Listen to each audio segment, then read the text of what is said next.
S36 Makam Bunda.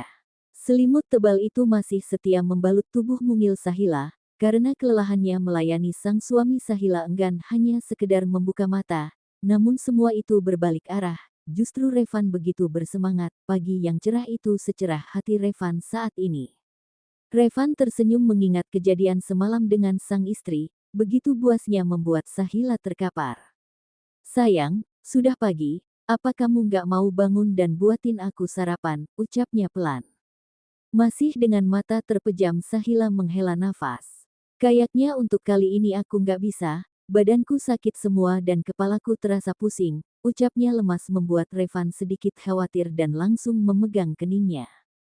"Aku tidak demam, hanya saja kau menyakitiku semalam, seperti harimau yang kelaparan," ucapan Sahila membuat Revan cekikikan, namun itu cukup ditahannya di dalam hati. Dengan sigap Revan meraih tubuh mungil itu dan membawanya ke kamar mandi. Sahila benar-benar tak bertenaga, di dalam bathtub pun hanya diam. Revanlah yang memandikannya seperti bayi. Kata maaf berulang kali dari Revan tak membuatnya bergeming.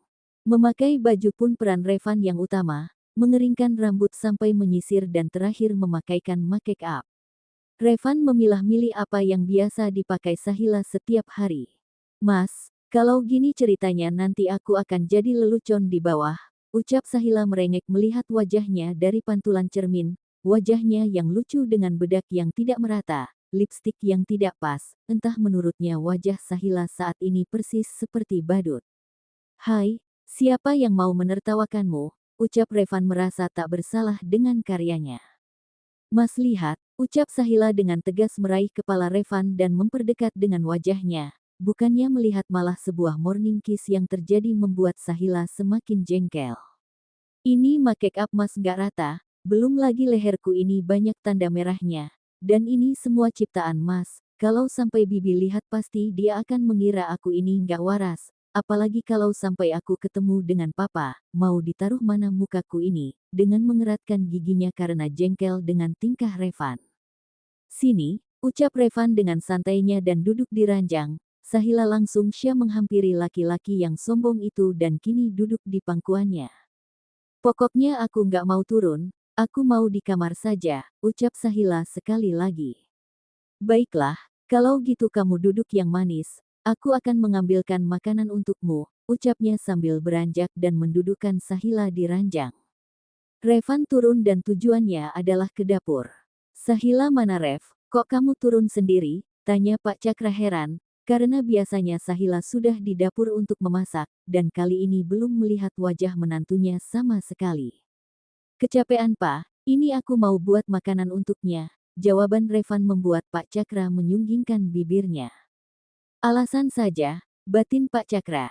Dengan lincahnya Revan memasak berbagai makanan, meskipun ada sang bibi, Revan tetap keke ingin memasak sendiri.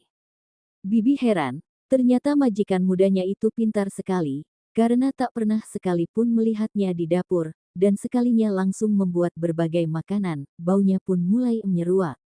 "Wah ternyata Aden pintar masak juga," bibi kira Aden hanya bisa ke kantor saja. Revan hanya tersenyum tak menjawab.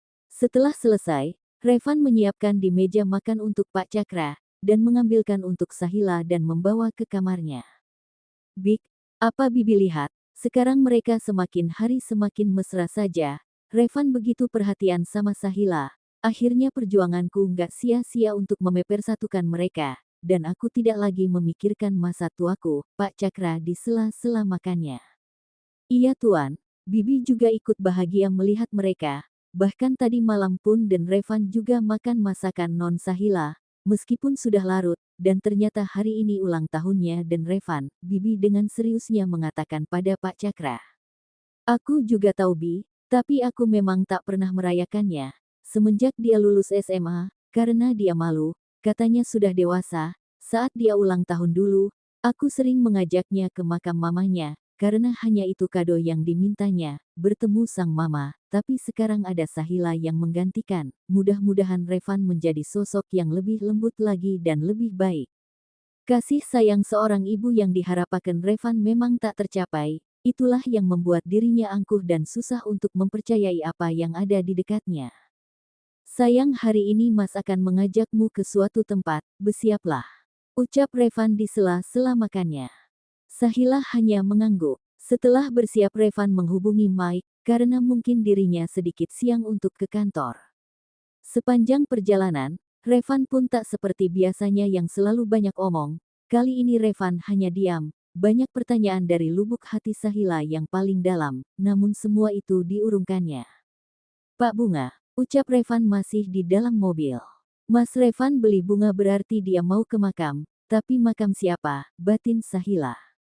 Tibalah kini mobil Revan di suatu tempat, di mana lahan kosong namun penuh arti, banyak penghuni di sana, meskipun tak bernyawa itu adalah gambaran dari kita yang hidup. Revan menggandeng tangan Sahila menyusuri gundukan tanah yang berjejer. Tibalah di sebuah makam, yang sudah tua namun tetap bersih dan rapi, bunganya segar menghiasi gundukan itu. Revan menyandarkan lututnya ke tanah untuk menopang tubuhnya, dan kini hatinya mulai merasakan ada getaran pedih dan luka, karena makam yang sudah lama itu, merindukan orang yang tidak akan pernah bisa dia temui. Ma, sekarang hari ulang tahunku, dan kali ini aku tidak bersama papa, melainkan dengan istriku, dia wanita yang bisa meluluhkan hatiku, ucapnya terbata. Revan mensejajarkan tubuh Sahila tepat di sampingnya.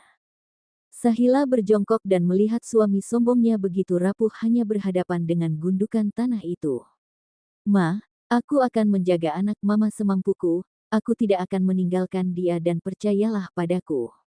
Seluruh kebahagiaan yang aku punya akan menjadi miliknya juga, dan aku akan mendampinginya sampai kita menua. Mama tenanglah di sana, dan doakan kami selalu, supaya rumah tangga kami langgeng, dan mama lihatlah, ternyata anak mama ini sangat cengeng. Ucapan Sahila membuat tangis Revan pecah, air matanya mengalir deras membasahi makam di depannya, namun sedikit senyuman melintas di sela-sela tangisnya mendengar ucapan Sahila yang lucu. Revan menunduk, dan lagi-lagi dalam otaknya terselip rasa bersalah pada wanita yang berada di sampingnya saat ini, yang dulu dihina dan dimakinya, bahkan sepenuhnya sekarang mengisi ruang hatinya. Revan merangkul pundak kecil itu dan mencium kening Sahila di depan makam ibunya. Sahila mulai menaburkan bunga di makam mertuanya itu dengan penuh senyuman mengharap restu darinya. Sampai akhirnya Revan berdoa untuk sang mama yang sudah tiada. Mobil Revan melaju dengan kencang, menerobos jalan yang begitu ramai, dengan kendaraan yang melintas. Setelah perjalanan beberapa menit Sahila mulai bingung dan mengernyitkan dahinya, pasalnya ini bukan jalan mengarah ke rumah. Dengan tidak sabarnya, akhirnya Sahila membuka suara. Mas, kita mau kemana lagi? Bukankah Mas mau ke kantor? Ucap Sahila sambil memegang lengan Revan. Mas memang mau ke kantor, tapi hari ini Mas mau kamu menemani Mas seharian penuh. Tidak ada penolakan dan tidak ada tapi-tapian. Anggaplah ini kado juga darimu. Lagi-lagi ucapan Revan membuat Sahila tak bisa berkutik. Mobil terparkir di depan perusahaan pencakar langit itu, dan ini kedua kalinya Sahila menginjakkan kakinya di tempat kerja Revan.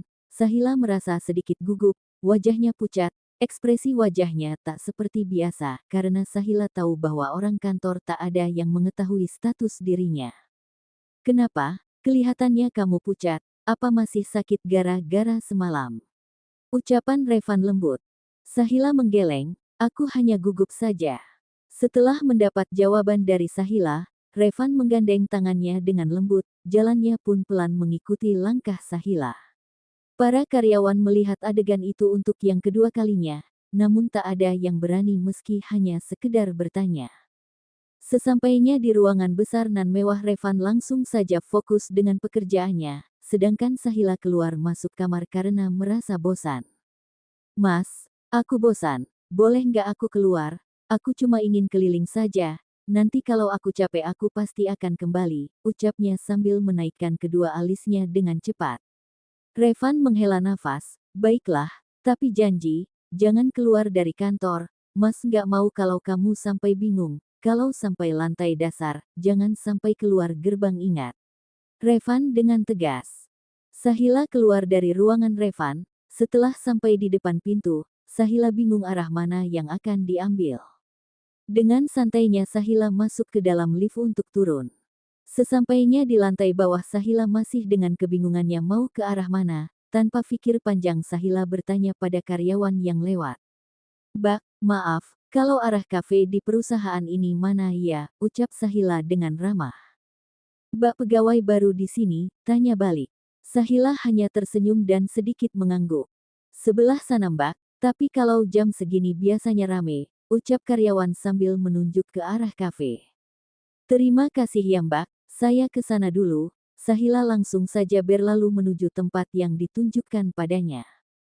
Benar saja, kafe itu sangat ramai, bahkan tak ada satu kursi pun yang kosong. Sahila hanya kelingak-kelinguk, barangkali masih ada satu tempat, namun percuma. Sampai akhirnya penantiannya tidak sia-sia, ada satu tempat kosong karena orang yang menempati sudah pergi. Sahila langsung bergabung dan duduk. "Mbak, saya pesan cappuccino satu," ucap masih dengan nada yang begitu ramah. Sahila tersenyum dengan orang yang masih satu meja dengannya, meskipun tidak saling kenal. Sahila melihat wanita di sampingnya itu dengan perut yang sedikit membuncit, sedangkan yang lain hanya melihat tingkah konyol Sahila. "Mbak sedang hamil." Sahila mengarah ke bagian perut wanita itu membuatnya heran. Wanita itu hanya mengangguk. "Wah, pasti mbaknya senang banget ya. Boleh aku pegang perutnya?" Permintaan Sahila membuat karyawan itu makin heran, tapi tetap mengangguk karena melihat dari wajah Sahila yang memelas. Tangan Sahila mendarat di perut buncit itu dan mendiamkannya. Rasa hatinya ikut bergetar merasakan gerakan demi gerakan sang bayi. "Terima kasih," ucapnya dan menarik tangannya kembali. Setelah pesanannya datang, Sahila mulai bercengkerama, entah apa yang dibahas yang pasti Sahila merasa tak bosan. "Sayang, ternyata kamu di sini,"